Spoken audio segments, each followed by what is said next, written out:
quiero compartir con usted acerca de la oración y cómo estar en un lugar de oración. Por lo tanto, veamos Juan 15:16. No me elegisteis vosotros a mí, sino que yo os elegí a vosotros, y os he puesto para que vayáis y llevéis fruto, y vuestro fruto permanezca, para que todo lo que pidiereis al Padre en mi nombre, Él os lo dé. Esta es una de las grandes promesas y también una de las grandes instrucciones en la vida de oración. Hay dos cosas que determinan la contestación a la oración. Dos cosas que deben estar bien antes de que su oración sea contestada. Primero, usted debe orar por la cosa correcta, es decir, usted debe pedir a Dios por algo que esté de acuerdo a la voluntad de Dios. Busque 1 de Juan 5:14. Dice, y esta es la confianza que tenemos en Él, que si pedimos alguna cosa conforme a su voluntad, Él nos oye. Sería absurdo pensar que Dios pudiera contestar una oración por algo que vaya en contra de su voluntad. La oración, como lo he dicho varias veces, no es el doblar la voluntad de Dios para que vaya de acuerdo a la nuestra. Orar es encontrar la voluntad de Dios y obedecerla. Así que en primer lugar está el contenido de la oración. Pero hay algo más que es necesario. Usted pudiera estar orando por algo correcto y no recibir respuesta. Hay algo más que es vitalmente necesario si es que espera respuesta a su oración. Y eso es el carácter de quien está orando. Ambas cosas, contenido y carácter, son necesarias para que la oración sea contestada. Así que una persona no solo debe orar de acuerdo a la voluntad de Dios, sino que debe estar viviendo de acuerdo a la voluntad de Dios. Ahora, de estas dos cosas, ¿cuál es la más importante?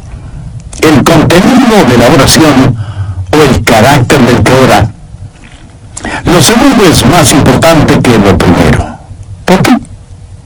Porque si usted tiene un carácter justo, correcto, y está viviendo de acuerdo a la voluntad de Dios, entonces Dios puede enseñarle su voluntad. La cosa más importante no es el que usted sepa cómo orar. La cosa más importante es que usted esté calificado para orar.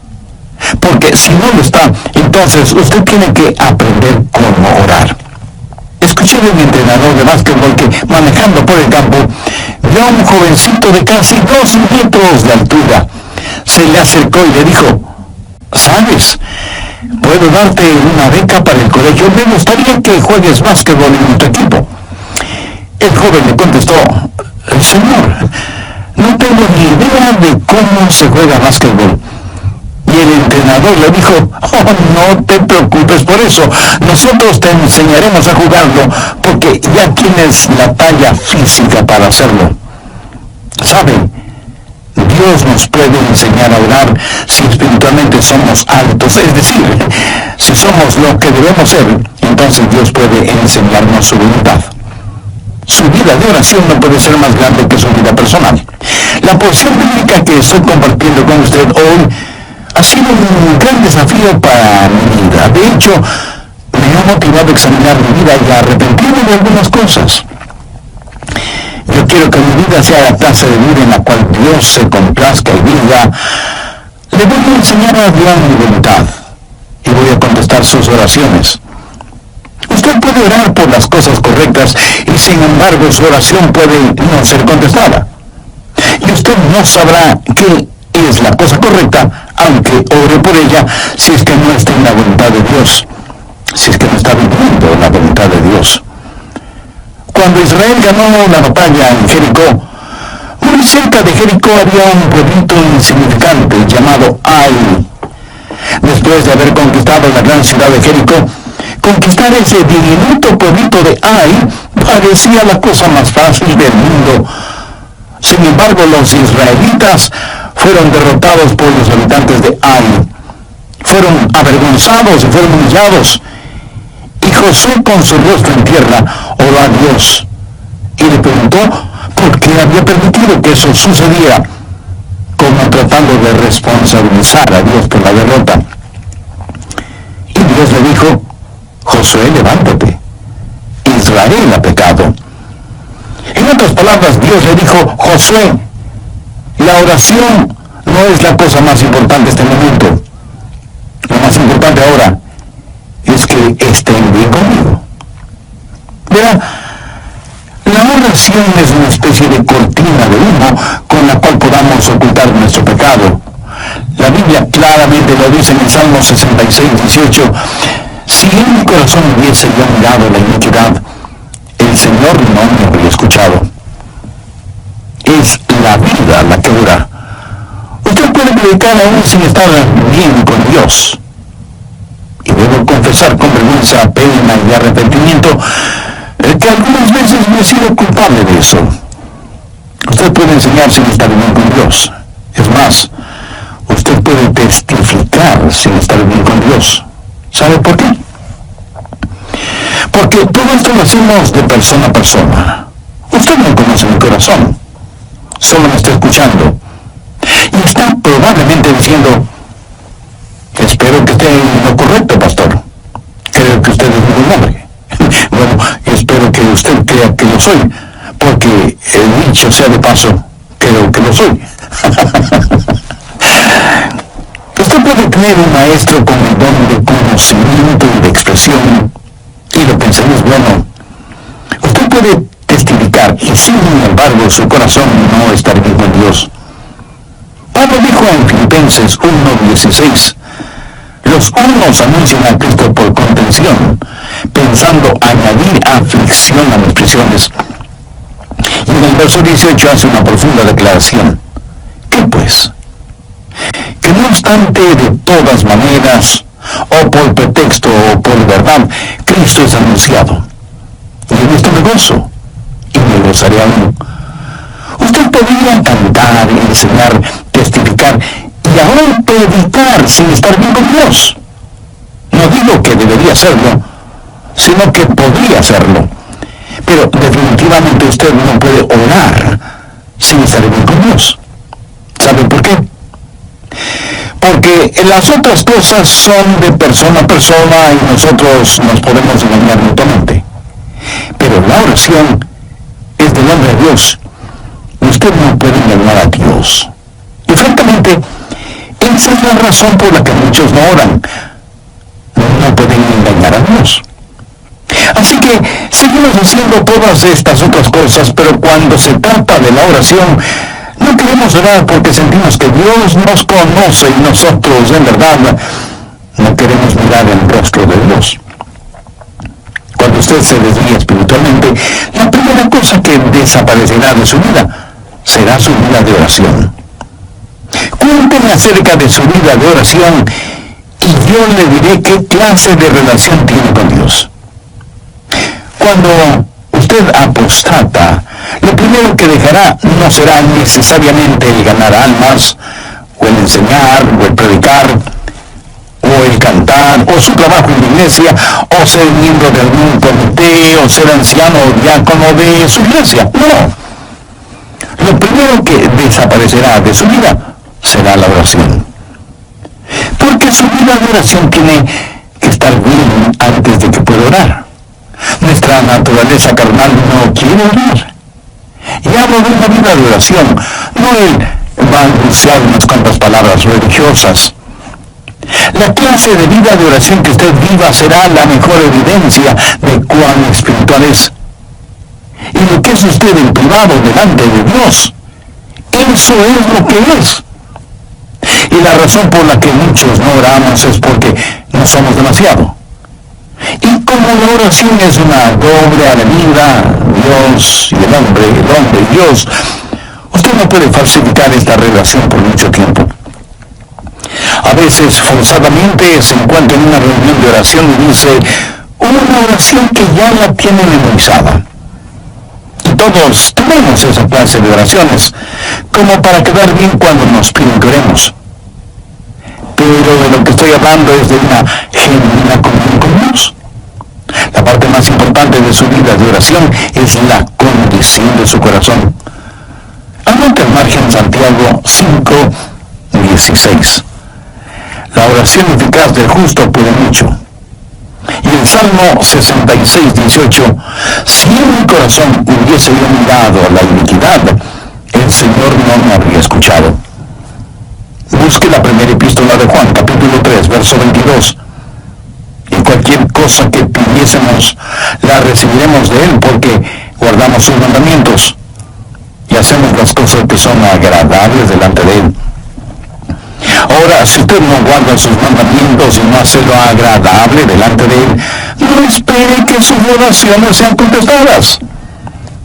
Las oraciones contestadas no son para los rebeldes. El contenido de la oración y el carácter de quien ora son cosas necesarias a fin de que la oración sea contestada. Vamos ahora al Evangelio de Juan, capítulo 15.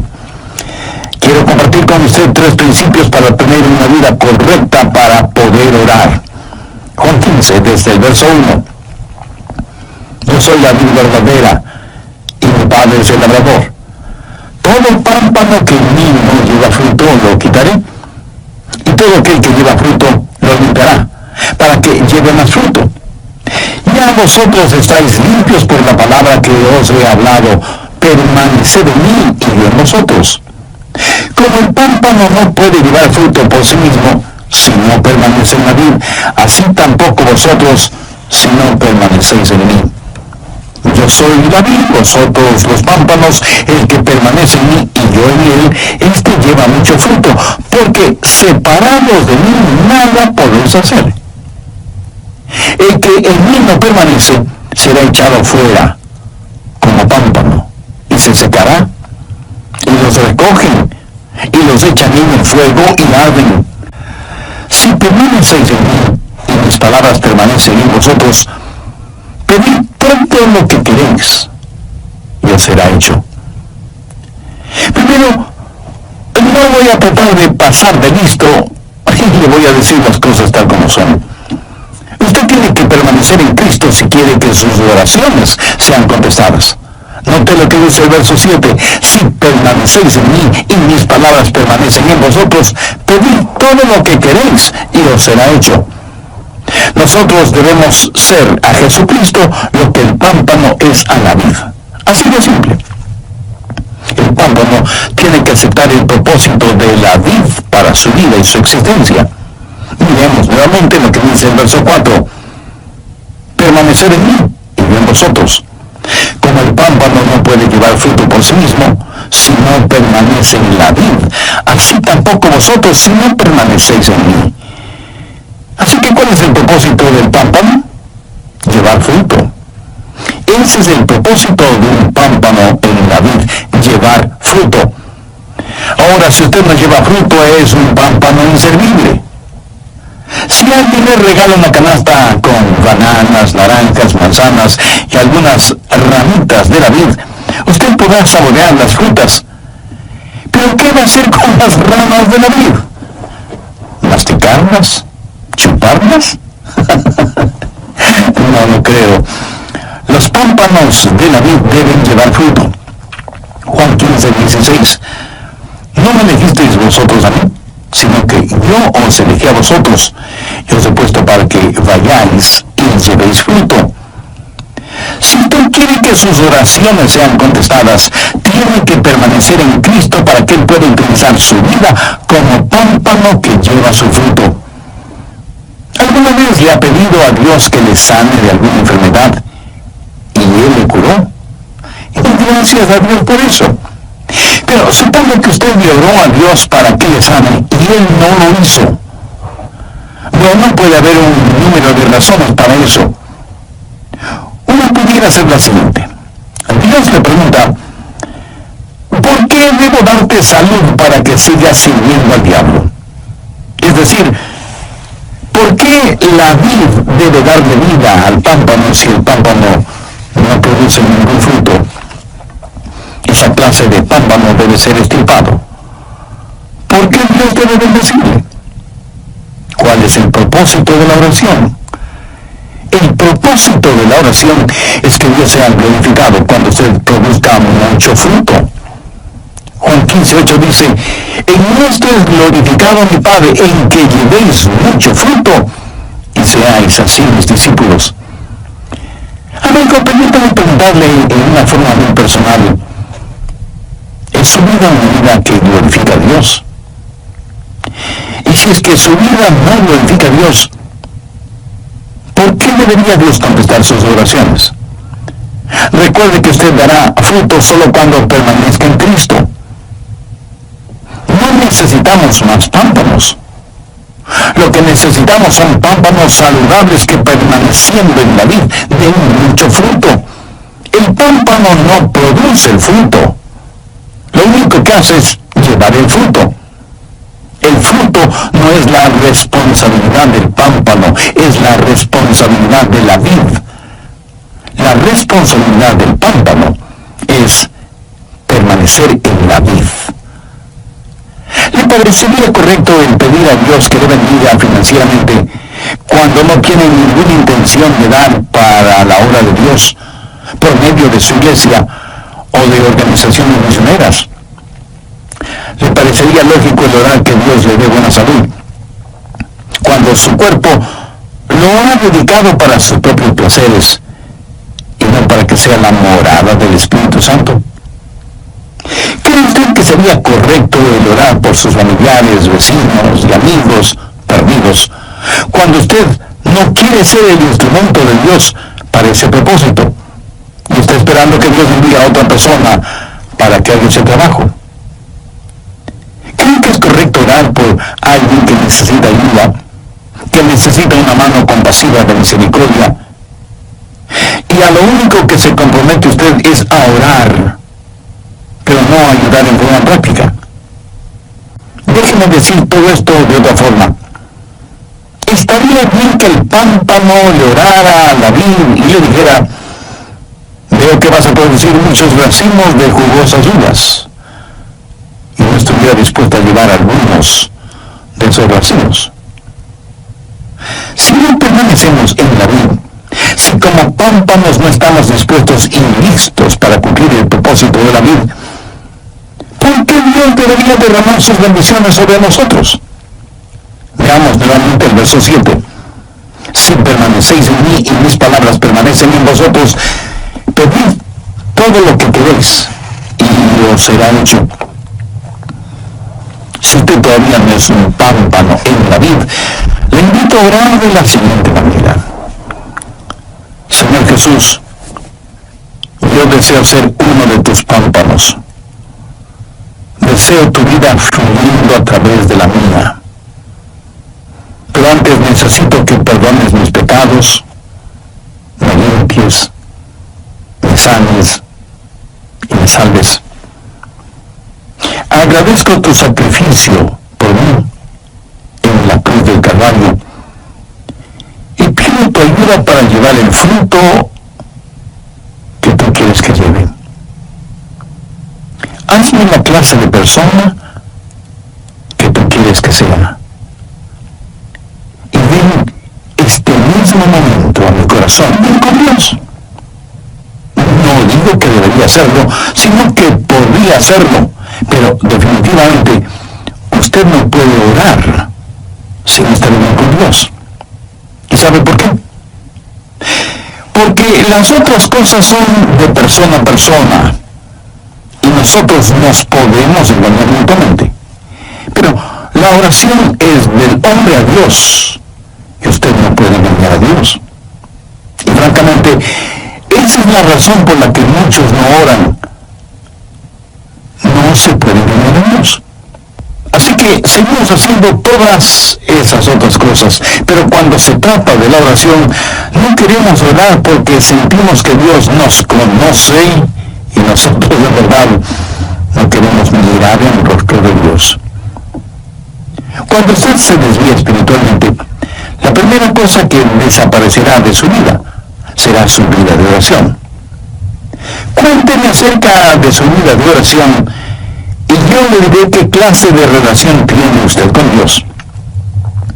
Cuando usted apostata, lo primero que dejará no será necesariamente el ganar almas, o el enseñar, o el predicar, o el cantar, o su trabajo en la iglesia, o ser miembro de algún comité, o ser anciano o diácono en su iglesia. No. Lo primero que desaparecerá será su vida de oración.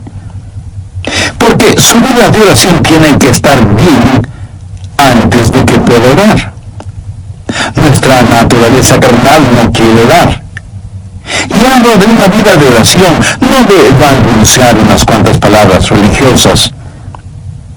La clase de vida de oración que usted viva será la mejor evidencia de cuán espiritual es. Y lo que es usted en privado delante de Dios, eso es lo que es. Y la razón por la que muchos no oramos es porque no somos demasiado. Y como la oración es una doble avenida, Dios y el hombre y Dios, usted no puede falsificar esta relación por mucho tiempo. Escuche lo siguiente muy atentamente. No ore por nada que no esté dispuesto a que Dios lo haga por intermedio suyo. No estoy diciendo que Él siempre lo hará por su intermedio. Si lo que pide no está de acuerdo a la voluntad de Dios, le puedo asegurar, bajo la autoridad de la palabra de Dios, que Él no lo hará. No importa que usted ore postrado en tierra con sus vestidos rasgados y cubierta su cabeza con ceniza. La prueba de su permanencia en Él es el fruto que exhibe. Es decir, si usted no lleva ningún fruto, no trate de convencer a nadie de que permanece en Cristo. ¿Y qué es el fruto? Después de todo, el fruto es la expresión externa de su naturaleza interna. Mire los árboles frutales. A cierta distancia usted no puede decir si es un árbol de peras, o de manzanas, o de duraznos, o de cualquier otra fruta. Tal vez usted sí puede identificarlos. Yo en eso soy ignorante. Para mí todos los árboles me parecen iguales.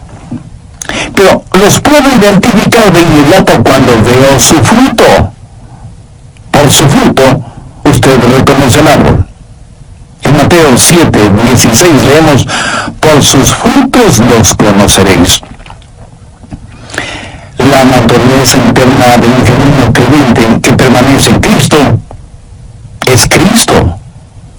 Cuando usted permanece en Cristo, la naturaleza de Jesús va a estar en usted, así como cuando un pámpano permanece en la vid, la misma naturaleza de la vid va a estar en ese pámpano. O sea, la misma vida de Jesús estará en usted si usted permanece en Cristo. El fruto del que está hablando aquí no es el construir iglesias grandes o pequeñas, ni el ganar tantas personas para Cristo. El fruto del que está hablando aquí lo encontramos descrito en Gálatas 5, los versos 22 y 23. Mas el fruto del Espíritu es amor, gozo, paz, paciencia, benignidad, bondad, fe, mansedumbre, templanza. Contra tales cosas no hay ley. Alguien ha comentado muy sabiamente, por cierto, que estos versículos son la biografía de Jesús. La vida de Jesucristo va a ser reproducida en mí. Y alguien dirá, bueno, yo pensé que deberíamos ser ganadores de almas. Yo creo que ese debe ser el fruto. Pues no lo es. La Biblia dice, mas el fruto del Espíritu es amor, gozo, paz, paciencia, benignidad, bondad, fe, mansedumbre, templanza. Contra tales cosas no hay ley. La semilla está en el fruto. Es la semilla la que se reproduce, pero es el fruto que ocasiona que la semilla sea esparcida. Y lo que necesitamos hacer es tener frutos que hagan que la semilla sea deseable. Es la vida del Señor Jesucristo la que va a estar en nosotros cuando permanecemos en Él. Cuando estamos unidos con Cristo, su vida fluye de nosotros, y cuando usted ha estado junto a una persona que permanece en Cristo, usted, por así decirlo, ha estado junto a Jesús. Usted me dirá, pastor, eso está un poquito exagerado. No, de ninguna manera. Amigo, Dios está en nosotros. Él habita en nuestra humanidad. Pablo, escribiendo a los hermanos en Galacia, les dijo: ya no vivo yo, más vive Cristo en mí. ¿Sabe cuál es el problema? La gente está teniendo contacto con iglesias, denominaciones, programas y estructuras. Y lo que la gente realmente necesita es tener contacto con Jesucristo. Necesitan conocer a Jesús. La vida de Dios necesita fluir de nosotros, y cuando la vida de Dios emane, salga de nosotros, es cuando daremos fruto, el fruto que permanezca. Veamos una vez más Juan 15:16. No me elegisteis vosotros a mí, sino que yo os elegí a vosotros, y os he puesto para que vayáis y llevéis fruto. Si usted, el pámpano, no está dando ningún fruto, es que no está permaneciendo en Cristo, que es la vid. Usted está rechazando a aquel que le ha escogido y le ha ungido para que dé fruto, y para que su fruto permanezca. Otra vez diré que el fruto del que estamos hablando no es ningún edificio, porque a la larga todos los edificios se convertirán en ruinas. Solo espere que pase el tiempo. Y con ese pasar del tiempo, el frío pero real aliento de la destrucción terminará con edificios y todo lo demás. Todo lo que el hombre construye, el hombre lo puede destruir, o el tiempo lo hará. Pero lo que usted hace en el poder del Espíritu Santo de Dios nunca jamás será destruido. Ese fruto permanecerá, será eterno.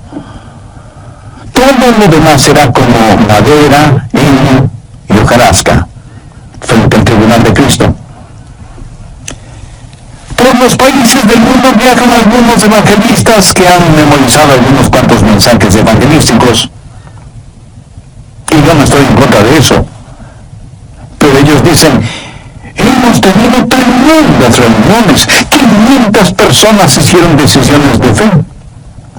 Bueno, si usted quiere saber si fueron tremendas reuniones evangelísticas, regrese un año después y vea si hay 500 discípulos.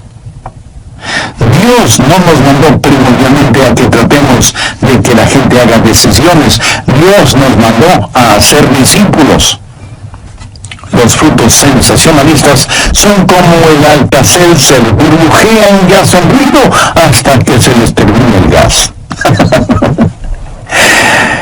Cualquier cosa que Jesús hace permanece para siempre. El pámpano no produce el fruto. La vid produce el fruto. El pámpano lleva el fruto. Si usted quiere que sus oraciones sean contestadas, tiene que permanecer. Si permanecéis en mí, y mis palabras permanecen en vosotros, pedid todo lo que queréis, y os será hecho.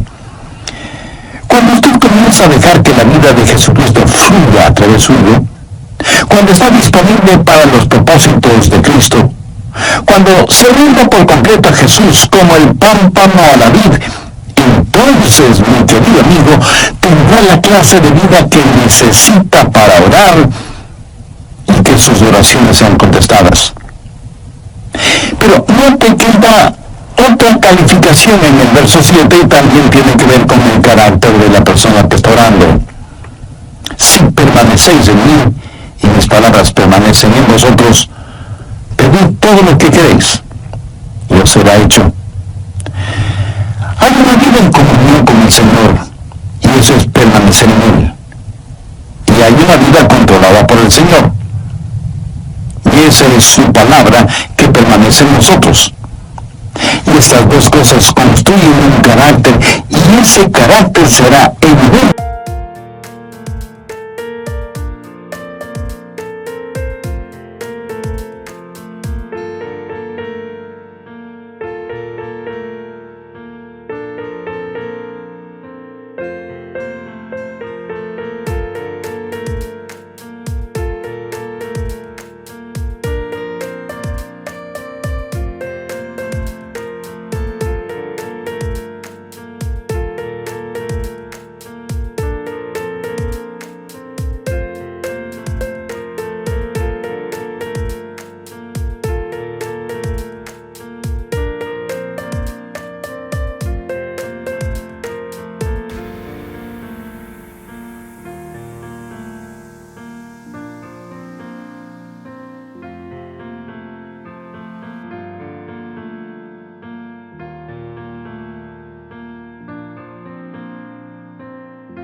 vida de quien ora.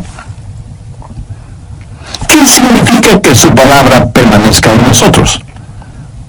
La palabra permanecer quiere decir vivir con, estar permanentemente en el hogar.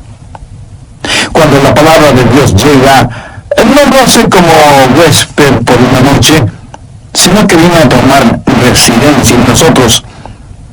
Y ese momento comienza a habitar en nosotros. Cuando eso pasa, sucederán tres cosas. Primero, la palabra de Dios le controlará. Es decir, la palabra de Dios por medio de sus mandamientos le dirá lo que debe o no debe hacer. Y los mandamientos de Dios son eso, mandamientos, no sugerencias. ¿Hay alguna cosa que Dios le ha dicho que haga y que usted no la está haciendo? Todo pámpano que no lleva fruto lo quitará, y todo aquel que lleva fruto lo limpiará para que lleve más fruto. O sea que hay un proceso de poda. ¿Cómo Dios hace eso? ¿Qué herramienta usa? Bueno, leamos el verso 3. Y a vosotros estáis limpios por la palabra que os he hablado. Todo eso. La palabra de Dios es la podadora. La palabra de Dios es la que le controla. La palabra de Dios es la que le limpia. ¿Alguna vez usted ha sido recortado o podado? Si no lo ha sido, eso quiere decir que no pasa mucho tiempo en la palabra de Dios. ¿Sabe lo que Dios poda en nosotros? Usted me dirá, el pecado. Sí, es cierto, pero eso no es todo. Él poda de nosotros las ramas secas, las no productivas, las ramas que succionan la savia de la vida. O sea, demasiadas diversiones, televisión, pasatiempos, gastos innecesarios en lujos y vanidades. Y usted me preguntará, el pastor, ¿qué hay de malo en eso? Escúcheme. Si esas cosas no dan el fruto que Dios espera, ¿de qué sirven?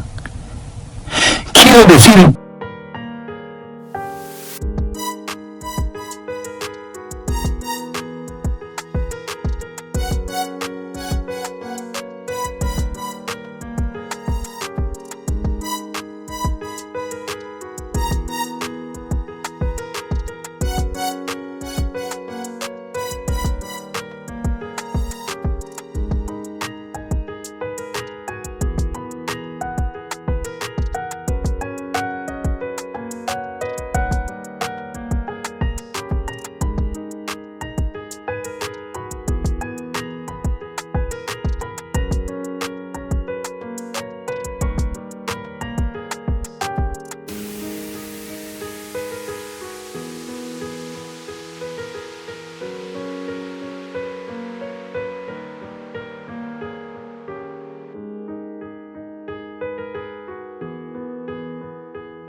no es que produzcan fruto venenoso, sino que simplemente nos absorben la vida, succionan nuestra vitalidad espiritual.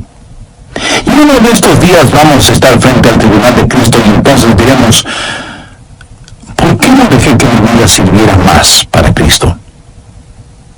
¿Por qué gasté tanto tiempo en cosas que no fueron importantes? Si usted hubiera permanecido en la palabra de Dios, y la palabra de Dios hubiera permanecido en usted, la podadora de Dios hubiera hecho lo que debía hacer en usted. ¿Sabe? Usted no tiene que podarse a usted mismo, porque francamente usted no sabe cuáles son las ramitas o las hojas secas que debe recortar. Y porque además recortar donde no debe y recortar donde sí debe hacerlo, pues se volverá un fanático. Permanezca en la palabra de Dios, y la palabra de Dios le limpiará, le controlará y le comunicará la voluntad de Dios. Cuando usted permanece en el Señor Jesucristo y la vida de la vid comienza a fluir en usted, obedecen la palabra de Dios, y esa palabra de Dios comienza a controlarle y a limpiarle. Esa palabra de Dios se comunicará con usted. Y lo que es su voluntad y lo que es la voluntad de Dios será la misma cosa. Y entonces el contenido de su oración será el correcto. Pero recuerde, es el carácter que le ayuda a tener el contenido. ¿Sabe cuál es el mayor obstáculo para su vida de oración? Usted. Yo quiero que la gente sea bendecida con el fruto de mi vida.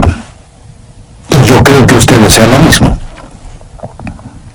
Yo quiero que mis hermanos en la fe, mis hijos, mis nietos, mis amigos puedan saborear el fruto de una vida que permanece en Cristo. Y permítame decirle algo personal. He sido desafiado por la palabra de Dios ahora mismo. No estoy aquí como el paradigma de alguien que ya lo ha solucionado todo. Tal vez en algunas cosas soy el más necesitado de los seres humanos, porque de alguna manera conozco un poco más de lo que muchos conocen. En Lucas 12:48 leemos: porque a todo aquel a quien se le haya dado mucho, mucho se le demandará. Ahora piense, hay algo tan valioso en la vida que no vale la pena que nuestras oraciones sean contestadas. El solo pensar de esa manera es una irreverencia. Debemos pedir a Dios que nos ayude a permanecer en Él, a rendirnos completamente a Él para cumplir sus propósitos. Un pámpano existe con un solo propósito: el estar en la vid. Un pámpano